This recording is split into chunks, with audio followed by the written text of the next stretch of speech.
Je connais une sœur avec qui on priait à l'époque à Kolwezi. Elle prophétisait les songes ici. Moi, un jour, j'avais un jeûne de 21 jours. On m'a amené cette sœur-là pour que je prie avec elle. Elle était au coin, moi j'étais au coin. Dieu est en train de me dire, dans les jours qui viennent, je t'emmène à Kinshasa. Pendant que je reçois le message, elle-même m'explique ça.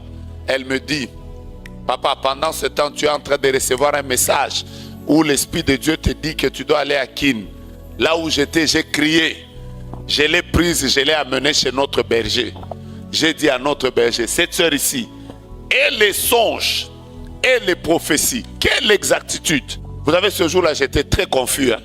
Notre berger était très calme. Après, il m'a dit, est-ce qu'on peut d'abord commencer par prier pour sa délivrance? Moi, je lui ai dit, non, elle n'a même pas besoin de délivrance. Elle voit. On lui a imposé les mains. C'est une des délivrances qu'on avait commencé à 8 h, on a terminé à 18 h. Elle avait des esprits. Et un des esprits, c'était un esprit de sa tante qui était Mbikoudi, défunt dans les années avant. Et cette tante était en elle. Vous savez, ce jour-là, quand on a fini, j'avais honte. J'ai eu une très bonne leçon de vie. Voici la leçon de vie que j'ai eue.